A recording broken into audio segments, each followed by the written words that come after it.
Former President Donald Trump is now a convicted felon. He is the first ever former U.S. president to be convicted of a crime. This afternoon, a jury in New York City determined he conducted business fraud in a scheme to illegally influence the 2016 election through a hush money payment to an adult film star. Shortly after the verdict, the former president called the trial rigged and disgraceful. Fox's Connor Hansen reports from New York. With today's verdict, former President Donald Trump was not only convicted on 34 felony counts, he also made history, becoming the first former U.S. president to be convicted of a crime.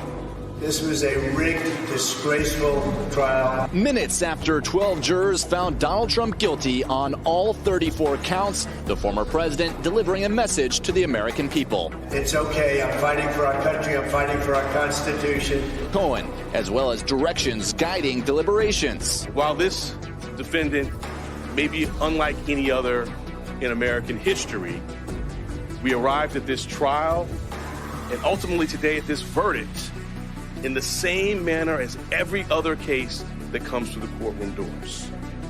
It was a state case, not a federal case, and it was heard by a jury of 12 citizens, 12 Americans, 12 people like you, like millions of Americans who served on juries. This jury is chosen the same way every jury in America is chosen. It was a process that Donald Trump's attorney was part of. The jury heard 5 weeks of evidence, 5 weeks. After careful deliberation, the jury reached a unanimous verdict. They found Donald Trump guilty on all 34 felony counts. Now he'll be given the opportunity, as he should, to appeal that decision just like everyone else has that opportunity. That's how the American system of justice works. Welcome back to Power Lunch. As soon as the verdict was announced last night, former President Trump convicted on 34 counts. Both campaigns immediately kicked up their fundraising efforts. Megan Casella in D.C. has more. Hi, Megan. Kelly, that's exactly right. So we're seeing former President Donald Trump and his campaign working to fundraise off this guilty verdict in a major way. The campaign said this morning that it had raised nearly $35 million yesterday after the verdict from small dollar donors. The campaign says nearly 30% of those were contributing for the first time. Now, down ballot, we're seeing some momentum, too. Both the NRSC and the NRCC, so those are the Republican campaign arms for the House and the Senate, they say they set records with their fundraising yesterday, raising $300,000 for the House and $360,000 for the Senate. It's not just the small dollar donors lining up behind Trump either. Venture capitalist Sean McGuire said he donated $300,000 last night. Elon Musk and Bill Ackman both showing signs of support today. And David Sachs, he's the venture capitalist who's co-hosting a fundraiser for Trump in California next week, saying that the dam is beginning to break when it comes to Silicon Valley support for Trump. Hey, everybody, it's Alex at Reportify Media here with Cyrus Jansen. And, well, you've seen it. You heard it. Convicted felon, Cyrus. Convicted felon, convicted felon, convicted felon. Jesus. Well, Alex, it's always a pleasure to be with you here on the live stream, and welcome everybody to this kind of emergency episode that we've come together on. Alex, it's been a while. It's been a few months since you and I have been on a live stream together. So I want to welcome you back in, and Thanks, I'm buddy. just grateful to be on the screen with you. And I'm really excited to get into this because, you know, Alex, I wanted to reach out to you. I think it's time that we need to break this down. But there's also a few other things we need to break down because we're seeing this entire wave of a political storm that's happening right now. Obviously, biggest news coming out of America is Donald Trump becoming the first former president to be a convicted felon. That's obviously the major headline coming out of the United States right now. Kind of the title of this live stream, though, is did Joe Biden just lose the 2024 election? And there's other stories I want to highlight as well, Alex. And the big one that happened last week, and we're going to get into this as well. I think this is very important, really, for the 2024 election, is we're looking at Joe Biden has now authorized the United States government to allow U.S. military or U.S. missiles to now be fired from Ukraine into Russia. That's a very big piece of news. We're going to break that down in today because, Alex, I know you and I have been covering the Ukraine war it seemed like we were making some progress in that. It seemed that Russia had come out and said, look, there is a pathway to ending this war. There's a pathway to peace, and we want to basically get to this conclusion. There is a lot of speculation on how that's going to happen. And then all of a sudden you see it's interesting, right? Because Europe is going back and forth as well. In the beginning, France said, we're going to put boots on the ground in Ukraine. Then, Germany comes back and pulls that out. US, it goes back and forth. And Alex, it's just a mess right now. Adding in that, obviously, that I'm live here in the United States. I'm going to share with you some interesting insights from Donald Trump and what people on the ground here are saying. I've got a very interesting insights here from Las Vegas, which many people might know. This is where I'm living is a very big military base here. There's a lot of very big Republicans here. And I want to just kind of share what people on the ground are saying to this and kind of give you guys that insights as well. And then, Alex, I want to always talk a little bit about China. So we'll probably wrap that up and chat about China as well. So we got a good show, going to be talking about a lot of things. But Alex, I want to start this off by asking you as a Canadian and also someone that's living abroad, what is your perception? Like, how are you looking at the United States right now? And as we're gearing up for this massive 2024 election, I mean, as an outsider looking in, what does this look like to you? Well, we have to go back a couple of steps here and try to understand, who is governing that country. I don't think anyone is really governing that country except maybe Zelensky. He seems to have his hands on the purse of the U.S. government. We got to also look at, the political parties that are in action here. Of course, the Democrats are lining up for this big election in November, but then you have the Republicans, and then there's Donald Trump. Now, for him to even trust people in his own party and his House Speaker is a stretch. That is going to be a difficult task. And, love him or hate him or whatever you think of him, this is a man that didn't need these problems many years ago.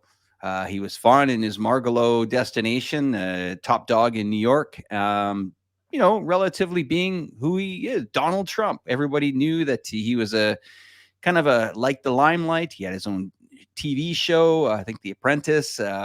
And if he got bored with that, he would move on to something else.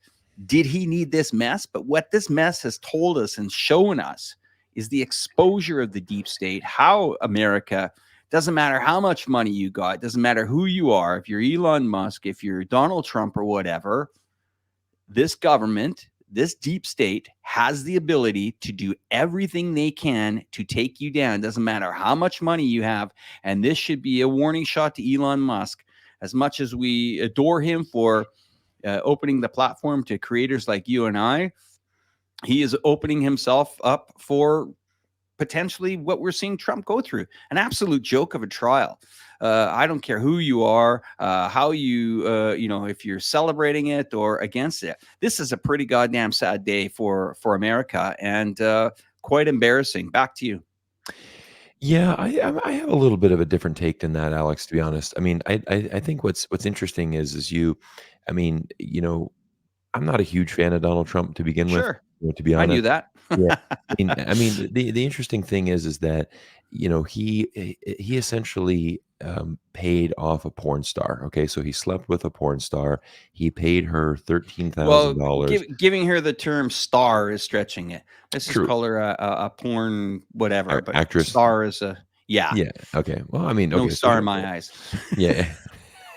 If we're gonna get into it tonight, buddy, we're gonna get into it. Let's get into it. Let's get into it. I like this. I like this banter. This is good. No, I mean, the thing that was really funny is I was chatting with a good friend of mine, and he's from Australia. We're chatting about this, and he was asking me, what's going on.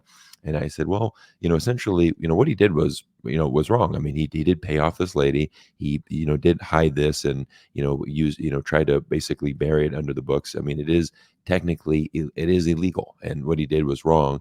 But the thing is, he's like, well, what about Bill Clinton? I mean, didn't he, sleep with a girl in the White House? I mean, that was, like, it just seems like there's so many bad things that all of these politicians are doing. And let me cut you off there. Sure. Let me cut you off there. Illegal in what matter? In what matter? To who? A misdemeanor illegal? To have 34 counts of federal charges? That illegal? I mean, we're getting, we're getting a warped sensation here of what the actual law is. We are talking about a prosecutor in the United States, in the state of New York, that is up to what is naturally on record, on history in the law books, never been brought up to a felony charge. And a misdemeanor now, 34, magically moved up to it. I'm not defending Donald Trump. I'm trying to defend the average American, the next person that gets put in this situation and railroaded by a government or a deep state. Forget Donald Trump out of this, my friend. We have to look at, okay, he paid this, he paid that. And we call it hush money here, we call it hush money there. Whatever he done with the books. Okay. Normally, I'm going to just say normally here, Cyrus, record wise in the history of the United States, in the New York state, there's never been this style of misdemeanor brought up to a felony charge. And this is the first time in the history. Go figure why. That's what I'm talking about. It doesn't matter what you and I think of Donald Trump. It's, you cannot, none of us can no longer look at the legal system in the United States as fair. Not one person can ever now, as of last week, say, oh, yes, innocent till proven guilty. In a court of law, you have a fair trial. Bullshit. It doesn't exist. It will not exist moving forward. Sad day for America. That's what I'm pissed about. I'm not, it doesn't matter about who it happened to. I get what you're saying. You're looking at more of the bigger picture. And I think what's really interesting is what I'm trying to analyze it from, Alex, is I'm trying to look at it from, we know that Donald Trump is the front runner for this election right now. We know that he most likely will still receive the nominee for the GOP.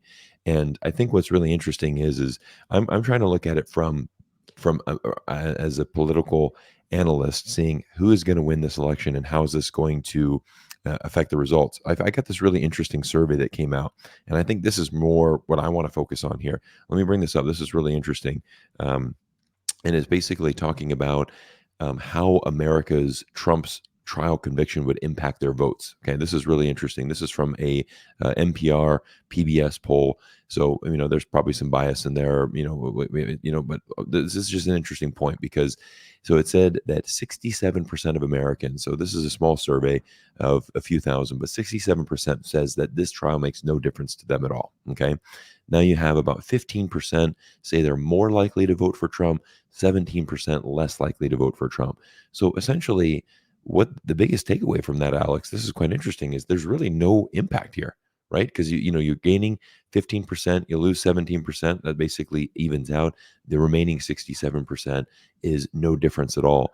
So I think what's very funny is, again, kind of going back to my main point when we opened this up, is in the United States right now, we are seeing the right side, this MAGA fan base, the people that support Donald Trump, they are now have been fired up even more, right? A fire has been put under their butt and they are getting ready. They are donating more money. I've heard some crazy numbers of donations going into Donald Trump's campaign. I've heard people online, people have been putting out there, I went from never Trump to now thinking, how much money can I donate to his campaign to flip this? So it's an interesting one because on one hand, you have Democrats and people that are very anti-Trump celebrating this conviction, but I don't know if that's really going to pan out the way that that people are thinking. If anything, this has really fired up half the nation, and I think it has actually given Trump a lot of momentum. And I think what's really interesting, I do want to give at one point as well, because a lot of people have asked me this question, as a convicted felon, can you still run and be elected in office? So the interesting facts here, number one, this does not change Donald Trump's eligibility for the election. He is eligible to run for president. Not only that, even if he's convicted, he is able to serve. He still can be elected as president. The only thing he can't do, interesting enough now, is he cannot actually cast his own vote. He's not allowed to vote in the election, so he can't vote for himself in the upcoming election. But really, nothing has changed. There's really nothing has changed, for Trump. And I think there's some experts coming out saying, looking at this, that there's very little chance that he actually serves any jail time. And again, it's going to be very interesting in July. I think his sentencing is July 11th, somewhere around there. And then I think 3 days later, the Republican convention starts. So we'll see exactly what's going to happen here. What do you think about those comments, though, Alex? First of all, I think it's going to be overturned. I think there's going to be, an appeal. This conviction will be overturned. I hope. And, we keep surrounding it around Donald Trump. Will this impact the MAGA fans? Will this impact Joe Biden's team? No, this impacts America. This impacts America. It does. What this shows the average American is, don't run for presidency. Don't. This country is against you. The neocons are against you. Remember, there's Donald Trump and then there's the Republican Party. Okay. He doesn't have half the bloody support of the people in there. Just look at the House member, caving in. This is a sad day for the United States of America. Yeah. We're going to hear that word, convicted felon. That's what they wanted, Cyrus. They couldn't give a shit if he does a day in jail or whatever. And let me tell you, the internet, the mainstream media is going to use this sound bit. Get ready for it, everybody. Convicted felon. Trump, felon, Trump going to jail, Trump, maybe Rikers, Trump this, Trump that. That's all you're going to hear over the next few months. And what this does is this. Do not underestimate the power of the media, okay? Russiagate. How long did that go on? Russia. Nothing happened. Impeachment. Nothing happened. Continue shots. This not only fires up people that are his supporters, but this fires up the independents, where the average American guy that is left out in the cold and saying, wait a minute, this is bullshit. They're kicking, these guys down or those guys down. That conviction that happened in that court is a kick to the midsection of anybody. Doesn't matter if you're a Republican, a Democrat, or libertarian. I mean, this is a shot to Americans' so-called democracy, which I'm questioning that at this time. The other thing I'm questioning is how deep is the Western, and we'll say not just the Western media, but the mainstream media, I'm going to go. Let's not underestimate these people. They have some serious power, and whether we like it or not, they have that power. Now, right now, the MAGAs are saying, bullshit, this trial is absolute garbage. But you keep pounding that into people's heads. And I'm going to give everybody a very good example of how powerful the media is. The media was so powerful in the last couple of years that it has managed to convince a lot of these Western nations to cough up your money, your tax money, $500 million, or pardon me, $500 billion of money to a corrupt country that most people can't even point out on the map. And a guy that's been walking around with a green shirt for 2 years saying, give me more, give me more, give me more. And the media saying, go out, buy that flag, put it on your front door, put it on your garage, put it in your driveway, because this is the thing to do. That is the power of the media. They got their hit line. They wanted felon Trump. They got it. Now we're going to see, is America going to give, the world a chance? Who knows? Who knows, Cyrus? But just a bloody sad day for America. Just disgraceful. I really like this fired up Alex here. This is, I like it. I like it. Well, I mean, the interesting thing, Alex, again, I always try to share these insights from the United States. And I think what's really fascinating is you say you're questioning America's democracy. And I think most Americans are doing that. And this is why this election is so vital for this year.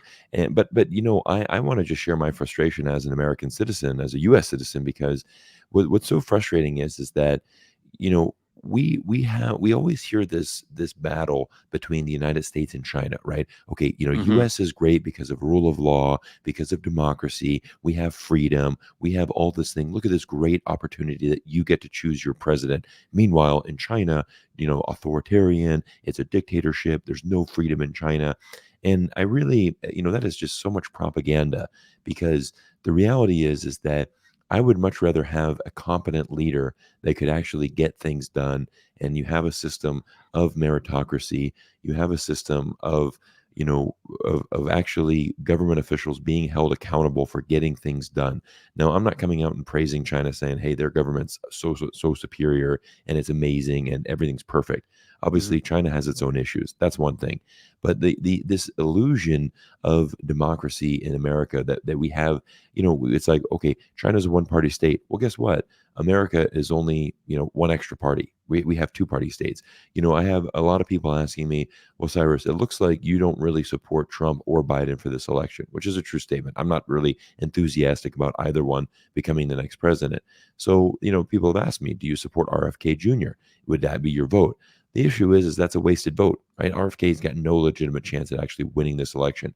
So really, if you vote for RFK, it's really a no vote, right? It's just you kind of saying, I didn't vote for Trump or Biden, so I'm going to just cast my vote for this third party. Doesn't really influence anything. So there's another famous quote that said, America is also a one-party state. In just typical American extravagance, we have two of them. And that's what we see. You can see with this, Ukraine war that you've put out, I agree with you. There's nothing that needs to happen better than getting Ukraine to the negotiating table and finding an end to this war. And like I mentioned in the beginning, we talked about, I messaged you when this happened, Alex. Yeah, I remember right, that. Yeah. Right. I was like, dude, we need to jump on a live stream because look at how times have changed here where, here we are, Biden saying, yeah, we're going to go ahead and authorize, U.S. missiles being fired into Russia. We're looking at a potential game changer here, Alex, of this war and an escalation. That's gonna work out great, right? Russia does have the highest amount of nuclear warheads in the planet. And yeah, let's go ahead and escalate that. And we're seeing, Europe is lost. I have a good friend of mine in Norway who messaged me, and he is so concerned because he said, Cyrus, I really feel that this is going to be the downfall of Europe. And he's like, you have no idea how bad Europe is right now. It is in dire straits. It is struggling so much. And of course, we are the lapdog of the United States. And there is really this catch-22 that we're now seeing with Europe because for Europe, for countries like Germany and France and Italy, you have this double-edged sword because on one side, you have the United States as your security partner, which is great, right? The United States has an incredible military. If you're going to have the United States has your back, that's great. That's a great asset. So that, no one's going to bomb Europe because, okay, Europe is protected by the United States. But in exchange for that, you compromise your freedom because when we say you got to do this, you have no other choice. And that's what we're seeing now, right? We saw France and Germany 10 years ago saying we do not want this pathway for Ukraine going to NATO membership, and the United States said, no, too bad. That's, what? We don't give a crap what you guys want. This is our agenda, and we are pushing you towards that. They don't have that freedom, Alex. And so, and I think kind of let me link back to this American democracy. Interesting thing, as you know, I lived abroad for 15 years. I was 10 years in China, 5 years in Canada. So 15 years removed from America. I've come back here. I can tell you, after living back in the United States for almost 2 years now, I have yet to find an American citizen here that will say, I trust the United States government. I trust, I believe in our democracy. I fully support, what the government is doing. I believe in our media. That's what is just so interesting here. This is why all of these YouTube channels, Alex, like why our program continues to grow and why we have an amazing opportunity, along with some of these other amazing creators out there, is because people just flat out don't believe the media anymore. And I got to be honest, I make a lot of videos like you talking about China. I have yet to meet anybody that has pushed back at me saying, Cyrus, you're China, you're too pro-China.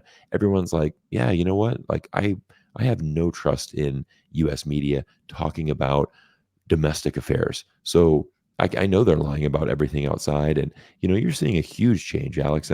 People do not want to support this war in Ukraine anymore. They want to see these tax dollars spent in America, as they should. We got to take care of, how many millions of U.S. citizens are struggling, but yet we're sending billions and billions of dollars to Ukraine. You've got Nikki Haley. Did you see that tweet from Nikki Haley? Her signing the missiles that are going to be sent to Gaza. So, finish them. Neocon Nikki. Neocon Nikki. It's ridiculous. I just can't find any behavior more appalling than Nikki Haley signing bombs, and what's even more just dumbfounded is the fact that her team takes that image and then posts it on social media thinking, yeah, that's a good post for today. Let's go ahead and promote that we're signing these bombs where literally tens of thousands of innocent children are being slaughtered.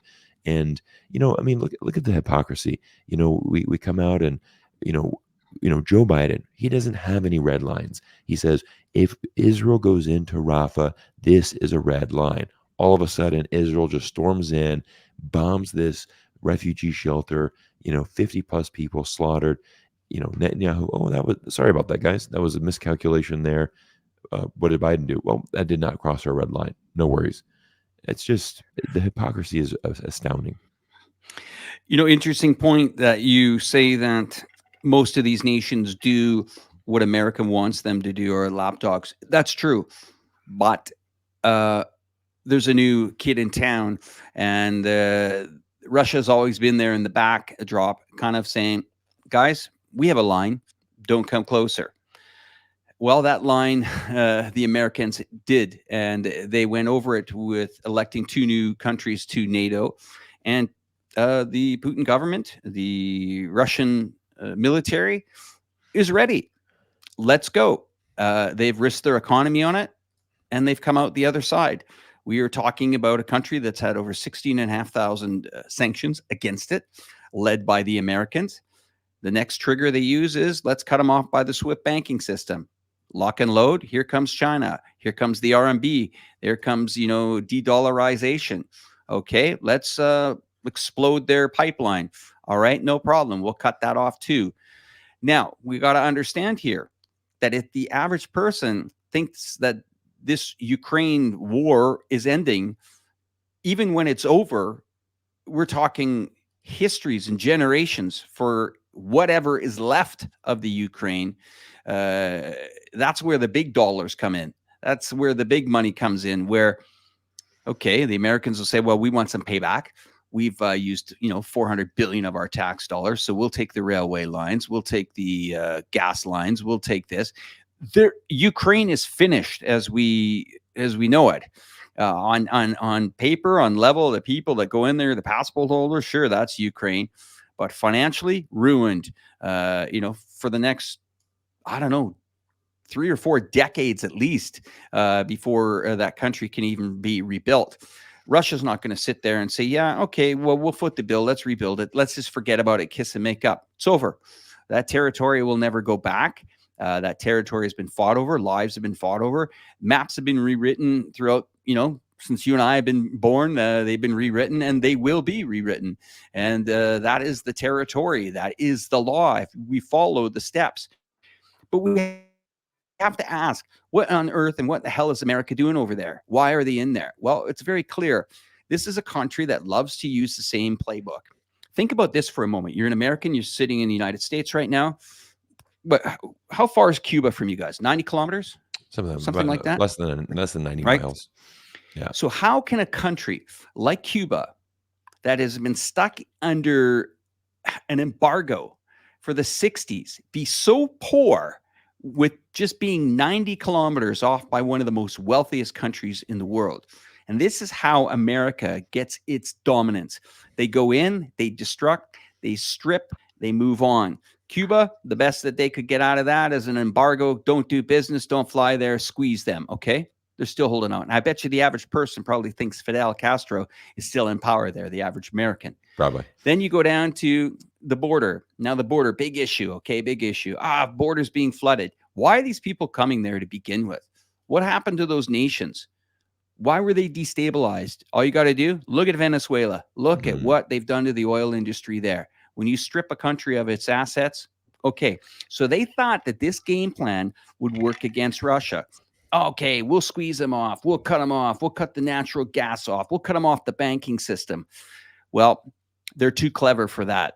The Russians said, bring it. Bring it on. You want to escalate this? Bring it on even more. And as you're saying at the start of we talked at the start of this podcast, we were saying, Biden has approved, missiles to be flying into Russian territory. Well, he's just invited himself into one hell of a conflict, because this is one country that has not and never has ever backed down in a time of military need. We just have to go back to the Second World War to see how many Soviets died in that war to give you a very clear idea. Russia's not going anywhere. So back to you. Oh yeah, it's very the interesting thing that always strikes me is, in the United States we always have this, there's always rules for me and not for thee. So it's always like, for example, you bring up the Cuba situation. We know for a fact that, China, Russia, obviously this was the whole Cuban Missile Crisis. We have a red line. No one is going to be putting any military bases that could be a threat to the United States in the Western Hemisphere. That's just not going to happen. That's a red line for the United States. That is our deal. Everybody understand it. Here is the law. And, even America's law. That's America's law. That's America's law. And that's exactly. And but at the end of the line, if Russia is an independent sovereign country and they say, look, this is our red line. Ukraine cannot be admitted to NATO. This is our red line. If this happens, this will escalate into a war. This has been said so often. You and I, Alex, we saw it. John Mearsheimer. He's been a very outspoken person. 2015, he gave an amazing YouTube speech. That video has gone on to receive over 30 million views. This is 2015. This is almost 10 years ago, where he just said, look, he's not afraid to call out the U.S. government and exactly what our policies are doing. And he said very simply, Ukraine will get wrecked. That's the reality of the situation. And I think you have to always remove your emotion from that. You and I, we look at things very rationally, right? We're both investors. We tend to remove our emotion from the situation because we're looking at facts, and that's where, hey, this is Russia's red line. You need to respect that. It's the same thing when we look at, the Taiwan situation, and everyone. I do get a lot of people here in the United States asking me, is China going to invade Taiwan? And every month this is getting escalated. Now there was a new report saying that if China invades Taiwan, they could do it within an hour. And, within a day, all of this infrastructure is going to be destroyed. And I always, tell people, I said, to be honest, that Taiwan situation, the ball is really in the United States court, because if it's really, does the United States want to escalate this situation or not? You will not see China just out of the blue come overnight and just start bombing Taiwan. They're not going to do it, because what people fail to understand is just how tight these relations are between Taiwan and China, how families, these are brothers. These are brothers and sisters, right? This is not some foreign country that China's trying to overtake, right? That, Right. This is very important for people to understand, where in the United States, they kind of look at Taiwan. They don't understand the Taiwan situation. They don't understand that, across that Taiwanese Strait, you have tons of families and businesses. And I said, hey, here's a fun fact for you. Xi Jinping served for almost 19 years in the Fujian province, and his main goal was stimulating and growing trade between Taiwan and China, improving relations, improving trade. That's what Xi Jinping does. He's there for 19 years. I guarantee you Xi Jinping speaks Taiwanese. He has a very intimate knowledge of what's going on in Taiwan, how that trade, how that relationship is going. What benefit does it give China to start going in and just bombing Taiwan out of the blue? They're not going to do it. Now, He wouldn't do it. He wouldn't do it. But the escalation is here, Alex, and as you and I understand, because again, we can look at things just rationally and with facts and logic, is the simple fact that is if the United States comes out and says, we're going to move away from strategic ambiguity. We're going to move to strategic clarity. And guess what? We're going to invite Taiwan to be a member of the United Nations. We're going to recognize their sovereignty. We're going to open up a U.S. embassy there. You do steps like this, there will be consequences. And so it really is, the ball's in the United States court. And it's how do you want to manage that situation? We've obviously have the one China policy that the United Nations, the European Union, every major country recognizes and supports. It's the foundation of a diplomatic relationship with China. So if you are kind of going outside of that, and this is what we've seen with the election of William Lai, the new president of Taiwan, he has come out and he has said these comments that were by far the most pro-independence thing. This was even interesting because even Financial Times, Western media came out and said this was a very provocative speech, which certainly warrants a response from China. So here you go. You got Financial Times admitting that this was a provocative speech and that China is going to respond to this because they have to. That is what they're going to do. Yeah, the response, I think, is going to be an economic response. I don't think you'll see a military response. Why would China destroy its own sovereign country? It's their own land. They own it. End off. I mean, no matter what people or Americans want to say about it, arming it, putting arms on it, it would be over relatively quick. The escalation, I think, when you say it's kind of up to America, it's up to America on how much they want to escalate. Do they want to bring their destroyers thousands of nautical miles over in the South China Sea? Not a very good risk, if you ask me, as China continues to build up. We have some, Americans do have some allies in that area, the Philippines. But we are talking about a country that has managed, and now we'll talk a little bit of the financial angle here, has managed to partner with 153 countries in the One Belt, One Road. This continues to put aside for a while here diplomatic indifferences or countries that may be at conflict and repair, let's say things that happened in the past. Well, let's have a look at the relationship with Russia and China now. Very solid, very economically intertwined, not going to unwind anytime soon. And that has changed. We are talking one of the largest land masses in the world connecting to another major land mass in the world. You go 1.5 billion, 140 million Russians. You connect that together. You connect 103 other countries on the One Belt, One Road. And for those people that aren't aware of that, it's a logistical chain. And on only that, but also it connects nations together, whether it's ports, railways, through Chinese investments, indirect investments, outside investments. And most countries, of course, we will hear in the Western media, some of them are debt traps and stuff like that. But some of that debt has been forgiven. But I don't want to ramble on too much about the One Belt, One Road. But all I'm saying is, if you're a betting person right now, and you've just seen NATO get its ass handed to them over the last 2 years, and pump all you want to pump in that country, guys, pump all you want to pump into Ukraine. It comes in, it lands down there, it opens up, gets set up, and boom, it's gone. It's gone overnight. And if this is the way that the collective West and all these countries want to work together to watch their stockpiles of artillery get decimated within 24 hours, then go right ahead. It's a war of attrition. Russia's got a lot of time on its hands, and they're not going anywhere. Back to you, sir.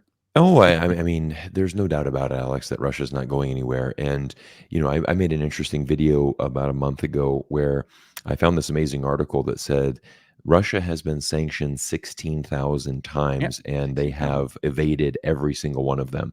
And, they did it brilliantly using this, gold strategy. But, the interesting thing is I also have a friend of mine that is from Europe, and he recently went to Moscow. And this is really interesting. So he told me, he said, Cyrus, you should really come to Moscow, because I think that would be amazing for your channel to really showcase what's going on here.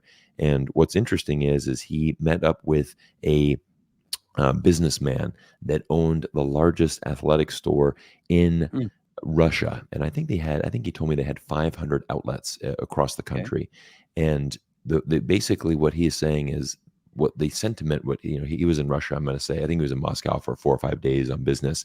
And he said, what's interesting? Everybody that I've talked to here in Russia, they have kind of laughed off these sanctions and been like, these are completely useless, because what we've done is, okay, we've turned the McDonald's, we've turned them into a Russian, burger, franchise now. The Starbucks have turned into a Russian coffee shop chain now. We have been able to avoid these sanctions. We've been able to, do, obviously there was a short dip where it certainly affected, but the grocery stores are filled. They don't have these super high inflation costs. I mean, you can imagine what a pound of chicken here costs in America, Alex. I mean, it's unbelievable. That's an inside joke, everybody. I sent Alex a screenshot of what the prices are here in America with inflation. I mean, it's through the roof. We have real life inflation that is crippling the average American here in the United States. But, it was so interesting for my European friend to travel to Moscow, show me his videos, show me what the streets of Moscow are looking like, go to the restaurants, go to the grocery stores, meet with businessmen. And there is an amazing opportunity to pivot. And he said, honestly, all of these Western brands, they're still here. Apple computers are still being sold there. They're just being sold. And there's a really interesting tweet. I don't have it on screen, but there's Robin Brooks. So Robin Brooks is he was previously a chief economist at the IIF, which is the what is that? The international big finance thing. I forget what the acronym stands for. So he had sent out this tweet where he looked at Serbia's exports to Kyrgyzstan. So he goes, Serbian exports to Kyrgyzstan are up 6,200% from pre-invasion. He's like, these goods obviously never go to Kyrgyzstan. They go straight to Russia. And he says the EU should immediately cancel Serbia's application to join the EU. Serbia is free to behave badly, but it should not be free to join the EU. Guess what? Somebody immediately replied to that tweet, and then they come back with the same graph, and it says, oh, by the way, Germany's exports to Kyrgyzstan are also up, a tremendous amount. I think it's up, not as much, but it's up 90%, from Germany to Kyrgyzstan. And obviously, those exports are also going to Russia. The EU should immediately kick out Germany as well. So what you're seeing in that also that video that I made about Russia sanctions. When I was in London, Alex, I was in London a few weeks ago. Mm-hmm. I sit down for breakfast. I open up the Times, and they had a whole thing about how Rolls-Royce has seen skyrocketing profits, skyrocketing exports, and guess what? They're all going to these countries like Kyrgyzstan, and all of these countries that are bordering Russia, and they're basically, Russians are continuing to buy Rolls-Royce. It's extremely lucrative. They're still being able to. It's just taking a little bit longer, right? You're using a third party now. So obviously, instead of, exporting them directly to Russia, you now have a third party. But all of these goods, all of these things, and it's amazing what we're seeing with these political games, Alex, because like you mentioned a big word, de-dollarization. I got another video coming out on Wednesday talking about de-dollarization, these amazing global trends that we're seeing because sanctions are now useless. And all it does is it accelerates, countries around the world wanting to de-dollarize and wanting to separate themselves away from this Western system. You've got also, the best thing ever happening to China's semiconductor industry was getting sanctioned by the United States. Because all of a sudden, you have all of these major tech companies. They are all now doubling down on AI. They're all doubling down on microchips. And they would have never had that motivation to do that unless they were sanctioned by the United States. So it is completely backfired. There's actually a joke going on right now in China, Alex. You'll find this very funny, where Chinese netizens are saying, hey, America, can you go ahead and sanction our national football team? Can you sanction the soccer team? Because maybe that will be a way that we can actually improve. They're taking the piss with this because obviously, let's be honest, China's soccer team, the national soccer team, it's terrible. It's not good at all.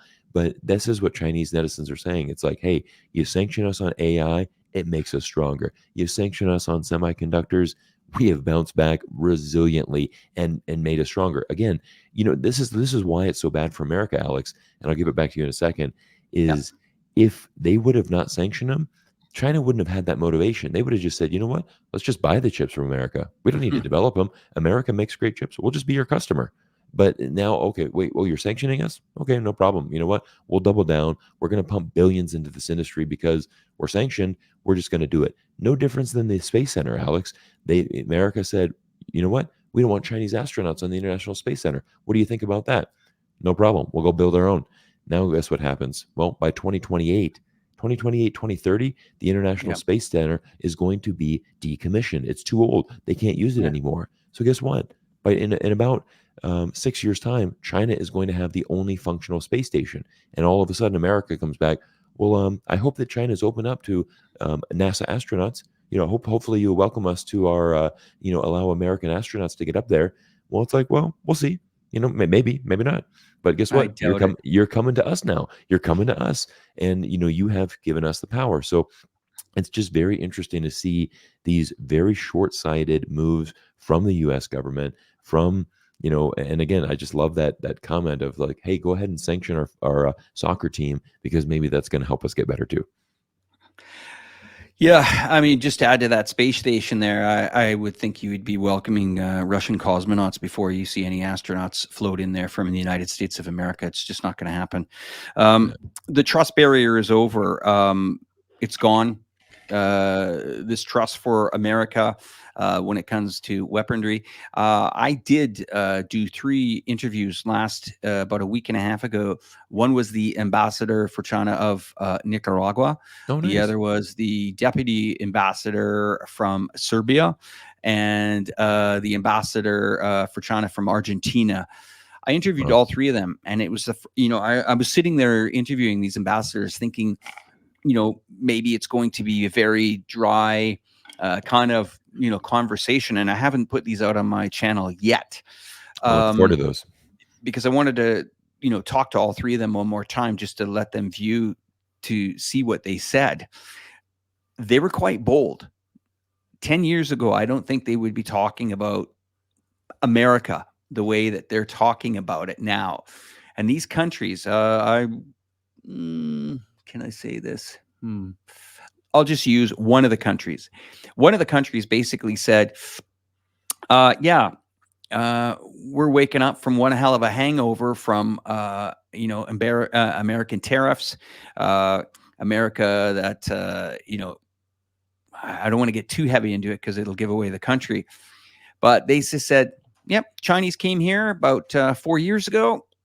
Started building a railway, started building an international airport for us, brought new energy vehicles in, which saved us, a lot of money on these other cars. Whether you like NEVs or not, they're very cost effective. And they said, economy's booming. Talk to the next guys, economy's booming. And, I spent some time in Serbia. And I seriously think the Serbian people are taking a real good look at this EU membership saying, wait a minute, wasn't this NATO that put us into this situation to begin with? Wasn't it NATO that did 78 days of aerial bombardment? Oh, and, yeah. Of course, a little bit of Chinese history in there too, while the Americans, the NATO-led airstrikes hit one of their embassies, by accident. The Chinese will never forget that. They will never, ever forget that. The Serbian people, I think they're watching closely what's happening in the Ukraine. They're watching closely that, wait a minute, our brothers here in Russia, maybe they're a nation that we should maybe get even more closer with instead of, being told to, get away from. But the other thing that I want to mention is, how you were mentioning, we talked about, the cost of living in the United States. You're talking about inflation in the United States. Here's Russia that has gone into the sanctions, come out the other side, weathered the storm, replaced their economies completely, got closer to Russia. Bank of China is opening up there, AliExpress, Temu, all those lines, they're all in there. They're all filling up the store shelves. But something that I think the average American forgets is most Russians own their own property outright. And they can handle this. They can handle these sanctions, this pressure on the economy, this, we're gonna, Americans, we're gonna take McDonald's out there. Okay, go ahead, take it out. We're taking Burger King and Starbucks and Apple. Yeah, okay, go ahead, take it out. We got 140 billion people. Yeah, we'll weather it. Okay, so if we don't need to, listen to Spotify for a couple of months, so be it. We'll find another alternative. And this is what's changed the dynamics of the thinking. It's changed my dynamics. The way I used to look at the world. Wait a minute. when I had a friend, and we both know him very well, Patrick Lancaster. He's been on your program. Fantastic Yep. interview. Yep. Patrick Lancaster is a crowdfunded freelance journalist that has been reporting on the other side of the conflict in the Donbass area for over a decade. And he, when I was first watching that conflict, I thought, okay, here we go. Maybe the Americans are going to come in. They obviously changed the government there to Right. their liking through some NGO support and a little bit of Soros-led backing, and voila. But then you fast forward to 2022. I didn't think Vladimir Putin would go, but when he went and how he went, I was expecting a very powerful response, and it just didn't happen.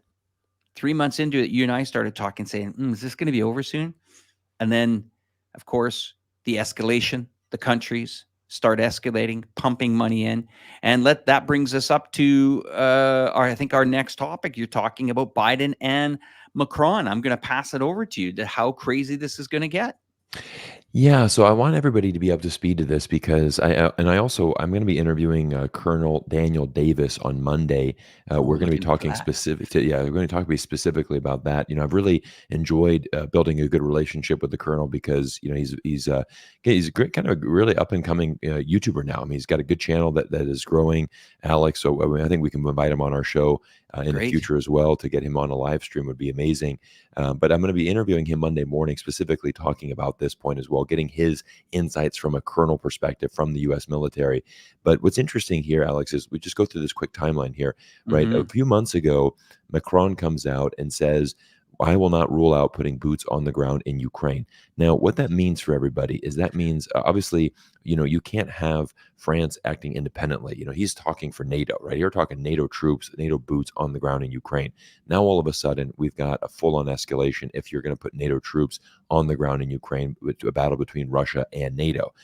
Almost immediately, Olaf Scholz from Germany came out and just blasted him and said, no, we are not going to do that. You're out of your mind. Like, that is a line that we cannot cross.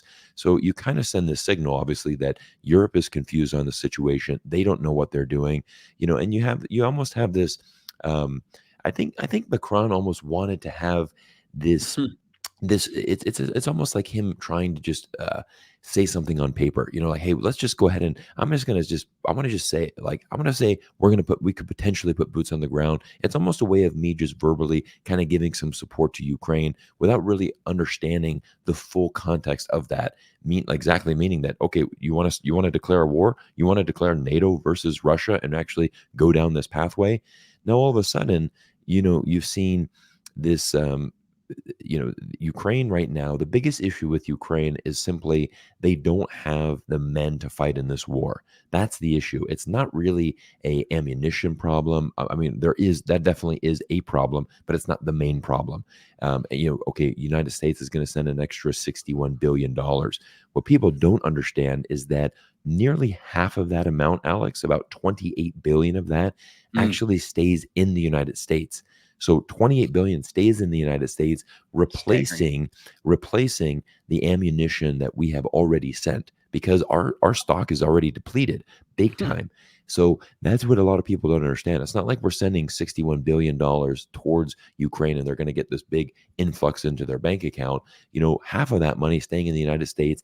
And guess what? It's going to these weapon manufacturers. It's going to these companies that a lot of our congressmen are buying stock in. A lot of people are getting rich on the back end by supporting these weapon manufacturing companies. And we know this, the military industrial complex is a severely lucrative, vehicle for U.S. congressmen and women to invest in and to make a lot of money in. And the problem with this, Alex, is now you've seen Joe Biden come down and say, you know what? We are going to authorize U.S. missiles to be fired from Ukraine into Russia.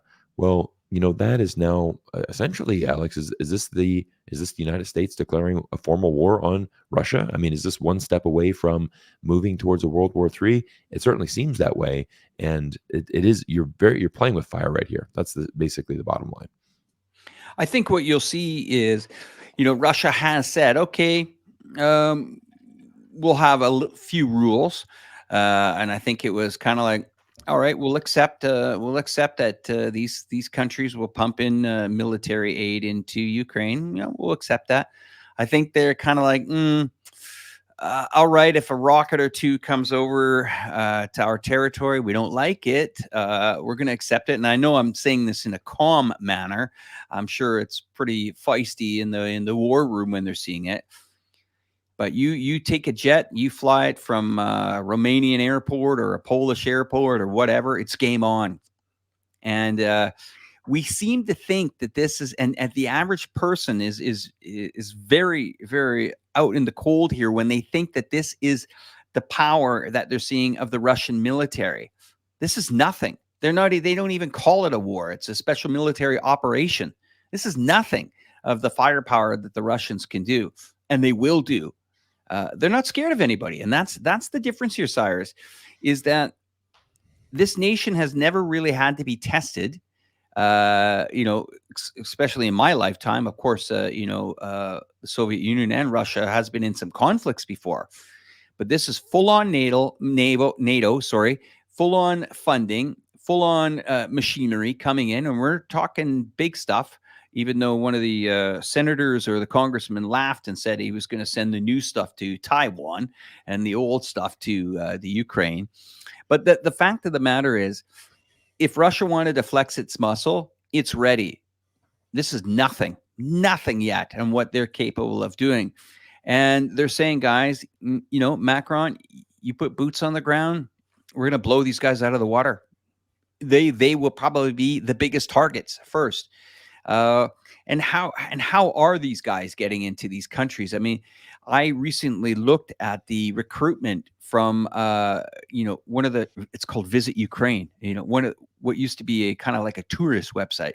And on that first page pretty much gives you the rules and regulations on how to come fight, how much money you're going to make, how to get in here.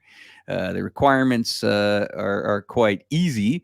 And there's a lot of young guys in Europe right now being, with a lot of propaganda, being told, get down there, fight for these guys, help them out. Yeah. And as you say, there's not enough guys, but there's a lot of money on there.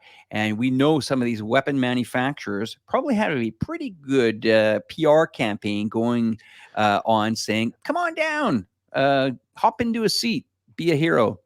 Oh, man. Hey, you want to, so I got a very interesting thing, Alex. I want you to look, I don't know if you know this stock. Okay. We're talking about weapon manufacturers. We're talking about this. Check this out. So they're one of the best one of the best Twitter followers that I follow is Nancy Pelosi stock trader. Yeah, that's the type that in, and the handle is Pelosi Tracker. Okay, Pelosi Tracker. Now this is an interesting tweet. Okay, I can't bring it up on screen. I'm just going to read it. But the stock here is called Humacyte Incorporated. Okay, it's the trading signal. This is not financial advice, by the way. I'm just talking about a publicly traded company. So the symbol is HUMA. Okay, Humacyte. This is what Pelosi stock trader sent out on May 30th, so just 3 days ago. We are witnessing political stock trading history. Tommy Tuberville, congressman, Humatrade is up another 17% today, and now up 200% since his filing came back on April 15th. A politician making bank on a war company while sitting on the Armed Services Committee. You gotta love it. And so, I mean, so here is the Nancy Pelosi stock tracker asks, does Tommy Tuberville sit on the Armed Services Committee? Yes, he does. Does he trade? Does he trade on any information on that? But yeah, maybe. And then he's like, but what they do is they just follow these trades of these politicians and making that information public. And it's so funny. Another one says, there's another stock analytics guy. He said, we called Humacyte small when we reported it on the trade because it had a market cap of $340 million at the time. It now has a market cap of $1.1 billion in under 1 month. Crazy, right? So I mean, unbelievable that it's like the date he files up, within the next couple of weeks, up 200%. And this is what I mean, where going back to my main point here, Alex, is that I don't know a single American that has any trust in the system anymore. I mean, we are incredibly corrupt government. Our politicians are corrupt. Our system is so backwards. And what kind of really saddens me, Alex, and kind of what I'm getting at, to kind of bring back into our, discussion, the title of this, has Joe Biden lost? Has Donald Trump won? These are both questions that we've asked, during the stream. We're going to see, obviously, one of the two, it will be the next president of the United States again. But it's just, there's no real hope. That's where I'm at. I'm at a very kind of saddened state right now as a U.S. citizen, because I don't have any hope. I don't see any pathway to really fixing this. But yet, the reason why I'm fired up on geopolitics, the reason why I have this YouTube channel, and why we make these videos, and why we discuss these topics, is because, it's so interesting to see the world outside of the United States and how this world is really looking at America. I mean, I was 5 years in Canada, and over the last 5 years, I can't tell you how many Canadians, looked at America and said, like, what are you guys doing down there? Like, this is a joke. I mean, this is just terrible. Canadians should look in the mirror while they're saying it at the same time. And they are. I mean, find because out what the hell's going on in that country too. It's a bloody big mess. time. I mean, it's a bloody mess. And I mean, Justin Trudeau, I mean, he's the worst prime minister in Canada's history. I mean, there's no doubt about that. I mean, he's absolutely run that country into the ground, which is a shame, because Canada is, an amazing place. We're all Canadian citizens as well, Alex, my family. So, great love for the country, but very sad to see, what has become of Canada, and just the leadership, the failed leadership of, of Canada. And what the funny thing is, again, here we have Canada, blasting China for being a one party. Well, guess what? Trudeau, there's no term limits in Canada, right? We can't get rid of Trudeau. And the problem is that, so, I mean, the funniest thing is when his wife filed for divorce, what everybody Canadian was saying? Well, how come Sophia gets to get away from Trudeau and we can't? We can't divorce this guy. We can't get rid of the guy. At least she's lucky. She gets to divorce the guy and finally get rid of this dude. We're still stuck with this guy, and I mean, it's just a disaster. And so it's funny. I mean, China doesn't have term limits. Well, guess what? Neither does Canada. Yeah. I mean, when you look at it, and, you just mentioned about 10 minutes ago about a senator or a congressman making money on, trading arms and sitting on the committee. I mean, where's the justice? Why isn't that guy in jail? Why don't we have felony charges against guys like that? Why? And that's the thing, is as much as people like or dislike Donald Trump, my whole opening segment was to prove that you cannot say with an honest face anymore that you have a legal system with credibility. It just doesn't happen anymore. So when you've lost the trust on the legal system, well, that hurts business wise. I mean, New York has just destroyed its reputation even before this case has happened. And I mean, massive taxes. I mean, what some Congress people are doing to some of those districts, turning away business, the streets. You have a lot of these people that will say, "Wow, look at China," and they'll start in about the social credit system here, which I'm still trying to find. This fictitious social credit system. I'm trying to, if somebody finds a form for me to fill out, I know, let me know where I can get this social. What do they call it? What's the name of it? I think it's the social credredit system, but Social credit system.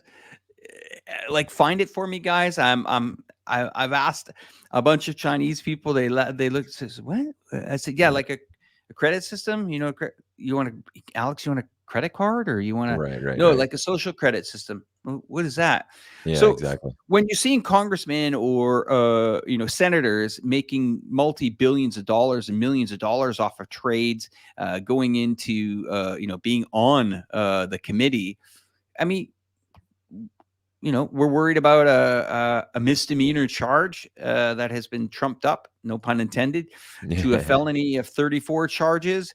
Right. And to get the headline. This is the strange thing that I've never really could understand about America is, well, they turn the blind eye to one and put it wide open on the other. It's very strange. Well, so I'll give you another thing that's really interesting, Alex, because in America, it's we have to be consistent, right? If you're going to have this rule of law, you're going to have this thing. You have to have consistency. So the interesting thing is, a lot of people. What about Epstein's Island? What about no one has been convicted of any of these charges on Epstein? I mean, no one will, and no one will. But what's going on there? I mean, it's just absolutely ridiculous. And the other thing that's really interesting, as you know, I'm an active sportsman, so. Here, a major story. I don't know if everyone is aware of this. So you have Japanese baseball star Ohtani. He is the face of Major League Baseball. Just for everybody to be aware of who this guy is and how much money he commands. He signed a 10-year, $700 million contract with the Los Angeles Dodgers. Okay, now all of a sudden, there's all of a sudden a bookie from California gets busted, and it is found that Ohtani has been sending $3-4 million transfers and doing sports gambling. Okay. I mean, so this is a huge story that rocks baseball. Now here, the interesting thing about this is that Ohtani is literally the Michael Jordan of baseball right now. I mean, he is the face of baseball in America, and they have to cover it, right? There's no way that Major League Baseball is going to let this guy go down. Impossible. I mean, he is huge. Los Angeles just declared whatever day it is. They just declared a Ohtani Day in the city of Los Angeles because he's so popular. He is a absolute phenomenal star that baseball has not seen since Babe Ruth. Because he is a top 3 pitcher in the MLB, and he's a top 3 batter. That's why he's basically 2 players in one. We have not seen that since Babe Ruth, so over 100 years ago. So this guy is unbelievable. Now, all of a sudden, you know how they cover it? All of a sudden, Ohtani comes out and it's just a statement. Oh, my translator somehow got access to my bank account, and I had no idea. He's been stealing millions of dollars without any of my knowledge. And it's like, so his translators is like best friend. They've been together for 15 years. And I'm like, you mean to tell me that your translator has access to your bank account and we're not talking like stealing a couple $100 here, Alex. We're talking transfers of $3 to $4 million at a time. And it's like, oh, I had no idea that my translator was doing that. So what happens? The translator comes out, makes a full confession. He gets expelled from America. Probably send him on a first-class ticket back to Japan. And the funny thing is this guy he'll stop to see Alinsky on the way home, though. I mean, but the funny thing is this guy, this guy is going to be a national hero, right? Because he's going to be paid so much money because it's like, guess what? We need a hitman. We need a front man. Someone's got to take the heat. It's not going to be Ohtani. So, hey, guess what? You're the translator. You stole the money. Guess what? We're going to just, you know what? Here's $50 million. Go back to Japan. Live the rest of you're good. You're done. Like, just go back to Japan and retire. You're good to go. And they are just covering this. Everything is just cover, hush, hush, hush. And that story is just being buried. And I mean, I live in Las Vegas. I have a couple of friends that are in the sports gambling world. That's what they do for a living. They do sports gambling, obviously legal here in Vegas. And there's beyond a shadow of a doubt, there is 1,000% chance that obviously Ohtani did it. I mean, there's no doubt about it. I mean, there's no way you can do this. I mean, we're not stupid here, right? But everybody knows that. So this is the interesting thing where, I think you brought up a good point where, people in America they don't believe in the justice system. They don't believe in our system. We've lost trust. And when you lose trust, Alex, it's very hard to build that up, very hard to build up credibility. And you look at what Donald Trump, again, he sent out a tweet last night saying, I'm going to the UFC fight. He walks into the UFC fight, standing ovation. The UFC fighter that I don't follow UFC, but whoever won that fight last night grabs the mic and says, Donald Trump, you are the man. I'm donating money to your campaign. Donald Trump stands up to a standing ovation. So I'm looking at it from just kind of separating emotion from it, just looking at it from the logistics, the facts of the situation. And I think this is really fired up a very large part of the country. It's going to be very easy. It's going to be very interesting to see what happens, come November. I'm not really optimistic. I'm not excited about it. I mean, if you ask me, honestly, I tell people, I'm like, I just want to kind of get through this one, and I'm looking forward to 2028, where hopefully we have some better, younger candidates that could potentially change the direction. But again, I'm not really optimistic with that either, because guess what? Gavin Newsom is probably the front runner of the Democratic Party. And this is a really fun fact as well, is that this week, Alex, we are celebrating the 20-year anniversary of Gavin Newsom's 10-year plan to end homelessness in California.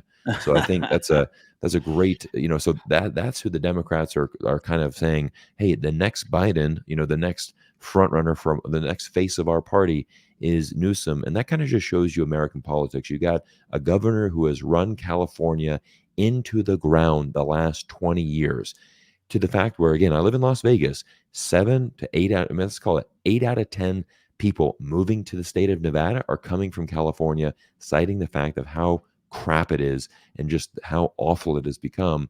And yet, it's like, yep, this is going to be the guy. Great track record of what you've done in California.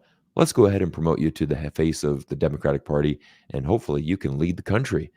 What a nightmare. What a nightmare. I got a different outlook on it. Tee it up. When you're talking about, it might have fired up the mega people, the Trump supporters. I don't think the Trump supporters really need firing up. True. They were already fired up. This has really divided the country now. And on a serious note, if any more SHIT goes down here in the next few months, I don't even want to really get into it, but I'm just going to say that there's been other nations that have had enough of their leadership, their corrupt legal system, and they take it into their own hands. And I'm very concerned about the average American that's being left out. Doesn't matter if they're Democrat, Republican, or whatever. They're being screwed, and they're being either screwed by their government, whether it's municipal, whether it's federal, whether it's state, whether it's getting nailed by inflation, or hit by Janet Yellen and interest rates and all these people that or the Fed coming out there saying we're going to stay higher for longer rates. I know people that are suffering big time, okay, and they're suffering in the fact that they've had their mortgages double when they renew, and I'm talking Canadians now. Yep. Price of bread has gone through the roof. When you start seeing franchisees of McDonald's complaining about the $5 meal promotion coming up that they used to embrace to bring customers in, saying, oh, this is going to hit our margins, the price of a Big Mac over $5. I know these are trivial things to the average person, but gas in the car, food in the fridge, electricity on, not freezing your ass in the winter, being able to pay your mortgage payment, not worried every couple of weeks of running out of money. This is the problem with America right now. And like I said, there's Trump, and then there's the Republicans. The Republicans there's a lot of them that, are neocons. Nikki Haley, you could just look at her. What an atrocious woman that is. But then they're on both sides, okay? The issue is, it's not about this election. It's about how much can you push the average American person to the wall, until they go into their home library and pull out the Constitution and say, wait a minute, this is my rights to do this. This is my rights to do this. And this is my rights to do this. And the forefathers said we could do this if the government was trying to overthrow us as individuals. This is what their biggest fear is conflict within their own country. They've done enough mess outside the borders. There's no doubt about that. Right. But it's how much more is the average American going to get pushed to the wall, to the brink, where they're just going to snap? And what happens to people that snap? They go into the streets. Yeah, I mean, this is an interesting one, Alex. So we had the Kellogg's CEO. So Kellogg's is obviously a big cereal company here in the United States. So he went on MSNBC a few months ago, and it's just so sick when you look at this. He's like, well, because Americans are struggling so much, we're really launching these great campaigns that cereal is a fantastic dinner food. I mean, we want more Americans to be eating cereal for dinner because you know what? It's cheap, it's available, and we want to really sell this concept to America that you can eat cereal for dinner. And it's like, wow, what a great message, that, here we are supposed to be the strongest nation in the world, the most prosperous, whatever you want to call it. But yet like here, and obviously, yeah, you're laughing to the bank because you want more people to, well, the problem is that if you can't afford anything, that is your option, is to buy cereal and basically sit down with your family of 4 or 5. And guess what, kids? We're going to have Frosted Flakes with milk. That's going to be your dinner tonight. And guess what? Cereal doesn't really have much nutritional value at all. So it's a garbage, it just extrapolates all of these problems because now you have, obviously the people that can't afford that, they have to resort to eating terrible cereals. And, then, you're eating garbage cereal. So you're getting fatter, you're getting more unhealthy, which just compounds the problems even more. So there's so many issues there, Alex. And I think, the U.S. has got some big issues coming up in the next 4 to 5 months. We're going to see. And I've been out of Canada for quite a while. Of course, I've been out of Canada more than I've lived in Canada now. Right. Lived in Europe. And then I moved over to Asia here, probably, let's say a decade ago, or maybe 8-9 years ago. Lived in Southeast Asia, and I saw the prices increases in Thailand when I was there. Okay, I just recently went back because the borders opened here just a while ago, I think about a year ago. And we started going back to Thailand. I said to my wife, well, what happened to the prices here? And she's like, yeah, my God, Alex, they've gone through the roof. We used to go to places, you see the restaurant prices and you would remember them, right? What used to be $3 beer is $6. What used to be $150, $175 hotel is $350. This is Southeast Asia. Yeah. Okay, this is Leonardo the Beach days, guys. This is the $10 room in the or the $20, $30 hotel room that used to be not bad. Inflation has ripped through the world and pretty much reset anybody that had any wealth. If you had a lot of wealth, you benefited. But if you're trying to be that person that's got that 10-year, 15, 20-year mortgage, you have a set plan that, this salary is going to be okay for me for the rest of my life. Nope, not anymore. And since being here in China, talking to my mother in North America there, I'm alarmed by the prices, what you guys are paying. When you sent me that image the other day, I thought you were joking about the prices of these goods. And I just said to my wife, I don't think I can go back to Canada anymore because what happened? It's completely different on paper. It's completely different. And this does, I'm reading some of these comments here, where somebody says, we're not there yet, Alex. Just the mindset of the average person getting squeezed, getting cold in the wintertime. I saw something on the Canadian healthcare system that I never thought I would ever see. It was quite an interesting 20-minute video, and it was talking about a cancer patient that had to go to the United States. And she said, thank God I was a veteran. I had some coverage in the United States. Talked about another guy that had another issue. He's a Canadian guy. He had to flee because it was 6 months, 9 months to get some tumors removed from his leg. He ended up spending $150,000 as money. Cyrus, these wars, we have a saying, and you and I are both in the finance business a little bit. Mm-hmm. We have a saying, and it goes like this. The trade, there's always a receiving end of the trade. That trade has to come out somewhere. When you spend $300, $400, $500 billion on a conflict halfway across the world, yes, some of the congressmen and congress ladies and the senators are getting fat paychecks, but that trade's going to come out somewhere. There's going to be a loss somewhere. And where is that loss going to be? Well, we're seeing it. We're seeing it in the mortgage rates. We're seeing it in the inflation. This money, they're going to need it back. It's got to come back somewhere. And unfortunately, I just don't know how much longer the average person, probably a lot of people watching this program tonight, know exactly what I'm talking about. gone in, redid their mortgage, probably 20, 30%. I'm not talking the rate, but the mortgage payment is higher. Ooh, honey, how are we going to get the property tax paid this year? Oh, let's defer that. And then you got the Americans and the Canadians saying, go and buy a new car. Go and buy a new car. Finance it. Yeah.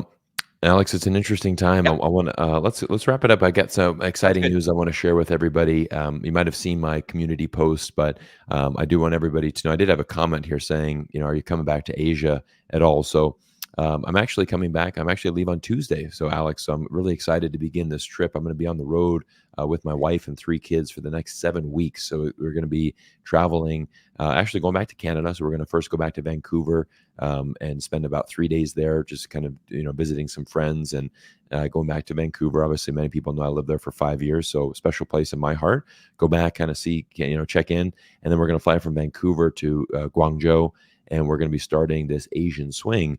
And I'm really excited to, be coming back. We're going to be visiting Guangzhou.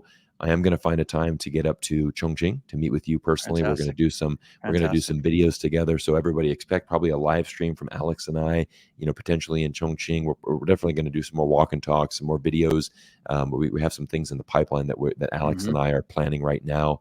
We're going to be visiting. I'm going to probably go back up to Shanghai, where I used to live for 7 years. I'm going to be doing some more interviews. I've reached out to some Chinese companies that I'm going to be interviewing. I really want to do some videos on Chinese EV space. I mean, obviously, it's changing the world. It's incredible. Big time. We're completely kind of blocked from that technology and really that knowledge here in the United States. And I want to really showcase that and really want to showcase to the world, what China is really like in 2024. That's going to be a main goal. And then after that, I'm going to be returning to Hong Kong, which I lived for another 3 years as well. My wife and I were actually married in Hong Kong. Our daughter was born in Hong Kong. My daughter actually is the only one in our family that actually has and retains Hong Kong citizenship. So it'll be kind of fun for her to go back to Hong Kong. And I'm going to be doing some interviews and meeting people there. So basically, we are taking this channel on the road for the next 7 weeks. So you're going to start seeing a little bit different content here.